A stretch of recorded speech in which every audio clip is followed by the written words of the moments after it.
ನಮಸ್ಕಾರ ಎಲ್ಲರಿಗೂ. ನಾನು ಇವತ್ತು 6ನೇ ತರಗತಿಯ ಧನ್ಯವಾದ ಹೇಳಿದ ಕೊಕ್ಕರೆ ಪಾಠದ ಅರ್ಥವನ್ನು ಹೇಳುತ್ತೇನೆ. ಕವಿ ಕೃತಿ ಪರಿಚಯ. ಡಾಕ್ಟರ್ ಅನುಪಮ ನಿರಂಜನ್. ಅನುಪಮ ನಿರಂಜನ್ ಅವರು 1934 ಮೇ 17ರಂದು ತೀರ್ಥಹಳ್ಳಿಯಲ್ಲಿ ಜನಿಸಿದರು. ಇವರು 1934 ಮೇ 17ರಂದು ತೀರ್ಥಹಳ್ಳಿಯಲ್ಲಿ ಜನಿಸಿದರು. ಅನುಪಮ ಅವರಿಗೆ ತಂದೆ ತಾಯಿ ಕೊಟ್ಟ ಹೆಸರು ವೆಂಕಟಲಕ್ಷ್ಮಿ.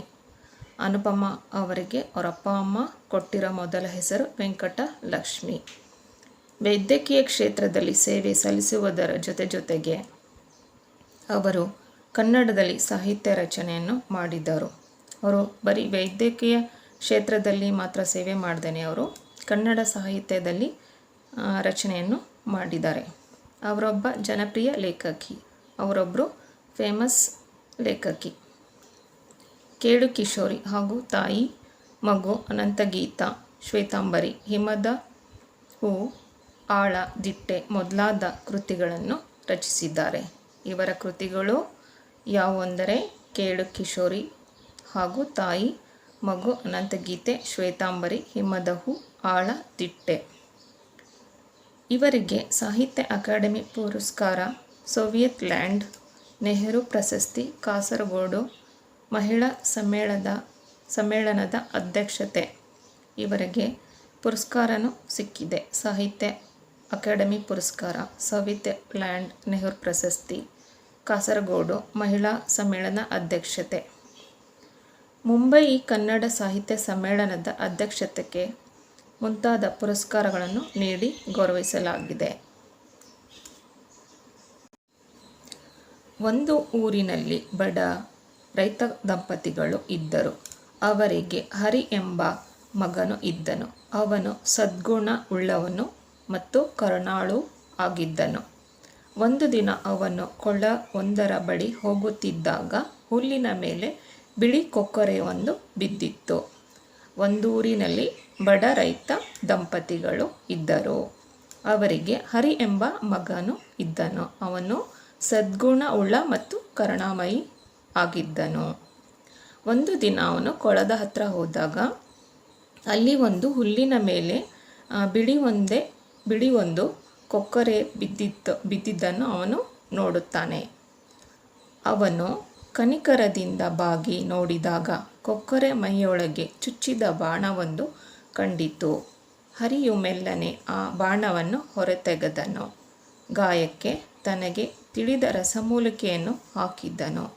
ಕೊಕ್ಕರೆಯು ನೋವು ಕಡಿಮೆ ಆಯಿತು. ಅದು ಆತನಿಗೆ 3 ಬಾರಿ ತಲೆಬಾಗಿ ನಮಸ್ಕರಿಸಿ ಹೊರಟು ಹೋಯಿತು. ಅವನು ಕನಿಕರದಿಂದ ನೋಡಿದಾಗ ಆ ಕೊಕ್ಕರೆ ಮೈಯೊಳಗೆ ಚುಚ್ಚಿದ ಒಂದು ಬಾಣ ಕಂಡಿತು. ಅದನ್ನು ಅವನು ನಿಧಾನಕ್ಕೆ ಹೊರ ತೆಗೆದನು. ಆ ಗಾಯಕ್ಕೆ ರಸಮೂಲಿಕೆಯನ್ನು ತಂದು ಹಾಕಿದ್ದನು. ಕೊಕ್ಕರೆಯ ನೋವು ಕಡಿಮೆಯಾಯಿತು. ಅದು ಆತನಿಗೆ 3 ಬಾರಿ ತಲೆಬಾಗಿ ನಮಸ್ಕರಿಸಿ ಹೊರಟು ಹೋಯಿತು. ದಿನಗಳು ಕಳೆದವು. ಹರಿಯು ಕೊಕ್ಕರೆಯ ವಿಷಯವನ್ನೇ ಮರೆತು ಬಿಟ್ಟನು. ಒಂದು ದಿನ ಸುಂದರಿಯಾದ ಹುಡುಗಿಯೊಬ್ಬಳು ಅವನಲ್ಲಿಗೆ ಬಂದು, ನನಗೆ ತಂದೆ ತಾಯಿ ಇಲ್ಲ. ಮುಂದಿನ ಊರಿನಲ್ಲಿ ನನ್ನ ಚಿಕ್ಕಪ್ಪನು ಇದ್ದಾನಂತೆ. ಅವನನ್ನು ಹುಡುಕಿಕೊಂಡು ಹೊರಟಿದ್ದೇನೆ. ಇವತ್ತು ರಾತ್ರಿ ನಿಮ್ಮ ಮನೆಯಲ್ಲಿ ಇರಲು ಜಾಗ ಕೊಡ್ತೀರಾ ಎಂದು ಕೇಳಿದಳು. ಸ್ವಲ್ಪ ದಿನಗಳ ನಂತರ ಆ ಕೊಕ್ಕರೆ ವಿಷಯನ ಇವನು ಹರಿ ಮರೆತುಬಿಡ್ತಾನೆ. ಒಂದು ದಿನ ಒಂದು ಸುಂದರವಾದ ಹುಡುಗಿ ಅವನ ಹತ್ರ ಬರ್ತಾಳೆ. ನನಗೆ ತಂದೆ ತಾಯಿ ಯಾರೂ ಇಲ್ಲ. ಮುಂದಿನ ಊರಿನಲ್ಲಿ ನನ್ನ ಚಿಕ್ಕಪ್ಪ ಇದ್ದಾನೆ ಅಂತ ಹೇಳ್ತಾಳೆ. ಅವನನ್ನು ಹುಡ್ಕೊಂಡು ಹೋಗ್ತಾ ಇದ್ದೀನಿ. ಇವತ್ತು ಒಂದು ರಾತ್ರಿ ನನಗೆ ನಿಮ್ಮನೆ ಇರಲು ಜಾಗ ಕೊಡಿರಿ ಅಂತ ಕೇಳುತ್ತಾಳೆ.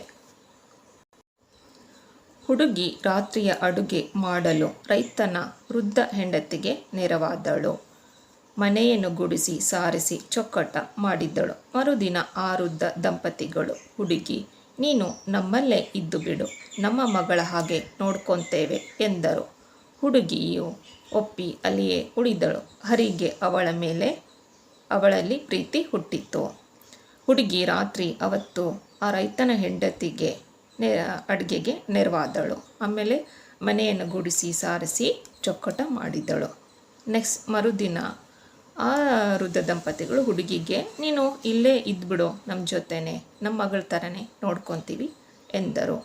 ಅದಕ್ಕೆ ಆ ಹುಡುಗಿ ಒಪ್ಪಿ ಆಯಿತು ಅಂದ್ಬಿಟ್ಟು ಅಲ್ಲೇ ಇರ್ತಾಳೆ ಅವ್ರ ಮನೆಯಲ್ಲಿ. ಆವಾಗ ಹರಿಗೆ ಅವಳ ಮೇಲೆ ಪ್ರೀತಿ ಹುಟ್ಟಿತು. ಈ ವರ್ಷ ಮಳೆ ಬಾರದುದರಿಂದ ಕ್ಷಾಮ ಬಂತು. ರೈತ ದಂಪತಿಗಳು ಕಷ್ಟದಲ್ಲಿ ತೊಳಲಾಡುತ್ತಿದ್ದಾಗ ಹುಡುಗಿ ಅಂದಳು, 3 ದಿವಸ ನನ್ನನ್ನು ಒಂದು ಕೊಠಡಿಯಲ್ಲಿ ಬಿಡಿ, ಪೀತಾಂಬರ ನೇಯ್ದು ಕೊಡ್ತೀನಿ, ನೀವ್ಯಾರೂ ಒಳಗೆ ಬರಬಾರದು. ಊಟವನ್ನು ಬಾಗಿಲ ಬಳಿಯಿಟ್ಟರೆ ರಾತ್ರಿ ಹೊತ್ತು ಬಂದು ತಿನ್ಕೊತೇನೆ. ಒಂದು ದಿನ ಆ ಊರಲ್ಲಿ ಬರಗಾಲ ಬಂತು. ಬರಗಾಲ ಅಂದರೆ ಕ್ಷಾಮ ಬಂತು. ರೈತ ದಂಪತಿಗಳು ತುಂಬ ಕಷ್ಟದಲ್ಲಿ ಪ್ರಾಬ್ಲಮ್ನ ತುಂಬ ಫೇಸ್ ಮಾಡೋಕ್ಕೆ ಸ್ಟಾರ್ಟ್ ಮಾಡಿದರು. ಆವಾಗ ಆ ಹುಡುಗಿ ಏನು ಹೇಳ್ತಾಳೆ, 3 ದಿನ ನನಗೆ ಒಂದು ಕೊಠಡಿ ಬಿಟ್ಕೊಡಿ, ನಾನಲ್ಲಿ ಪೀತಾಂಬರನೇ ಇದ್ದು ನಿಮಗೆ ಕೊಡ್ತೀನಿ, ನೀವ್ಯಾರೂ ಒಳಗಡೆ ಬರಬಾರ್ದು, ಊಟವನ್ನು ಬಾಗಿಲ ಹತ್ರ ಇಟ್ಬಿಡಿ, ನಾನು ಅದನ್ನ ತಿನ್ಕೊತೀನಿ ರಾತ್ರಿ ಹೊತ್ತು ಅಂತ ಹೇಳ್ತಾಳೆ. ಅಂತೆಯೇ ಹುಡುಗಿ ಕೊಠಡಿಯೊಳಗೆ ಹೋಗಿ ಬಾಗಿಲು ಹಾಕಿಕೊಂಡಳು. ಅವಳ ಆದೇಶದ ಪ್ರಕಾರ ಯಾರೂ ಒಳಗೆ ಹೋಗಲಿಲ್ಲ.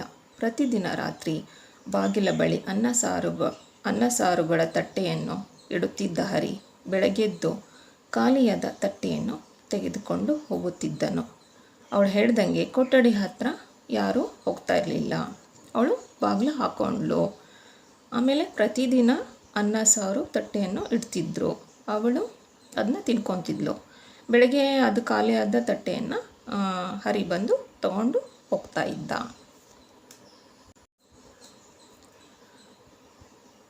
3 ದಿನಗಳ ಬಳಿಕ ಹುಡುಗಿ ಹೊರಬಂದಾಗ ಅವಳ ಕೈಯಲ್ಲಿ ಪೀತಾಂಬರವಿತ್ತು. ಇದನ್ನು ಶ್ರೀಮಂತ ವರ್ತಕರಿಗೆ ಮಾರಿ ಬನ್ನಿ ಎಂದಳು ಹುಡುಗಿ. ಹರಿ ಅದನ್ನು ಮಾರಿ ಬಂದನು. ಪೀತಾಂಬರಕ್ಕೆ 100 ವರಹಗಳು ಸಿಕ್ಕಿದವು. 1 ವರ್ಷ ಅವರೆಲ್ಲ ಸುಖವಾಗಿದ್ದರು.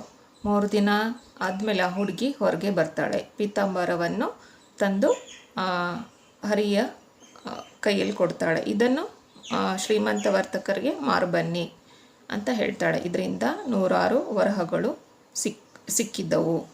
1 ವರ್ಷದಲ್ಲಿ ಅವರೆಲ್ಲ ತುಂಬ ಸುಖವಾಗಿ ಇದ್ದರು. ಮರು ವರ್ಷವೂ ಕ್ಷಾಮ ಬಂತು. ಮತ್ತೆ ಹುಡುಗಿ, 3 ದಿನ ಯಾರೂ ಒಳಗೆ ಬರಬೇಡಿ. ಪುನಃ ಮತ್ತೆ ಏನೋ ಕ್ಷಾಮ ಬಂತು. ಪುನಃ ಹುಡುಗಿ ಏನು ಹೇಳ್ತಾಳೆ, 3 ದಿನ ಮತ್ತೆ ಯಾರೂ ನೀವು ಬರಬೇಡಿ ಅಂತ ಹೇಳ್ತಾಳೆ ಎಂದು ಹೇಳಿ ಕೊಠಡಿ ಬಾಗಿಲ ಹಾಕಿಕೊಂಡಳು. 1 ದಿನ ಕಳೆಯಿತು, 2 ದಿನ ಕಳೆಯಿತು. ಮತ್ತೆ ಅವಳೇನು ಮಾಡ್ತಾಳೆ, ಬಾಗಿಲು ಹಾಕ್ಕೊಳ್ತಾಳೆ. 1 ದಿನ ಆಯಿತು, 2 ದಿನ ಆಯಿತು. ಹರಿ ಅವಳನ್ನು ನೋಡದೆ ಇರಲಾರದಾದನು. ಕೊಠಡಿಯೊಳಗೆ ಹುಡುಗಿಯನ್ನು ಕಂಡು ಅವಳಿಗೆ ತನ್ನ ಪ್ರೇಮದ ವಿಷಯವನ್ನು ಹೇಳಬೇಕು ಎಂದುಕೊಂಡನು.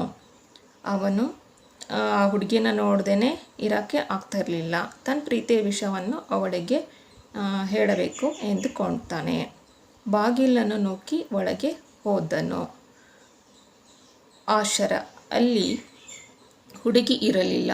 ಚಿನ್ನ ಬೆಳ್ಳಿ ದಾರಗಳನ್ನು ಕೂಡಿಸಿ ಕೊಕ್ಕರೆಯೊಂದು ಪೀತಾಂಬರವನ್ನು ನೇಯುತ್ತಿತ್ತು. ಅಲ್ಲಿ ಆ ಹುಡುಗಿ ಇರಲಿಲ್ಲ. ಅಲ್ಲಿ ಒಂದು ಕೊಕ್ಕರೆ ಇತ್ತು. ಆ ಕೊಕ್ಕರೆ ಪೀತಾಂಬರವನ್ನು ನೇಯ್ತಾ ಇತ್ತು. ಚಿನ್ನ ಬೆಳ್ಳಿ ದಾರವನ್ನು ಕೂಡಿಸಿ ಕೊಕ್ಕರೆ ಪೀತಾಂಬರವನ್ನು ನೇಯುತ್ತಿತ್ತು. ಅದು ತಾನು ಕಾಪಾಡಿದ ಹಕ್ಕಿ ಎಂಬುದರಲ್ಲಿ ಹರಿಗೆ ಸಂಶಯವಿರಲಿಲ್ಲ. ಕೊಕ್ಕರೆ ಎಂದಿತ್ತು. ಅದು ಅವನಿಗೆ ಕಾಪಾಡಿರೋ ಕೊಕ್ಕರೆ ಅಂತ ಅವನಿಗೆ ಗೊತ್ತಿರಲಿಲ್ಲ.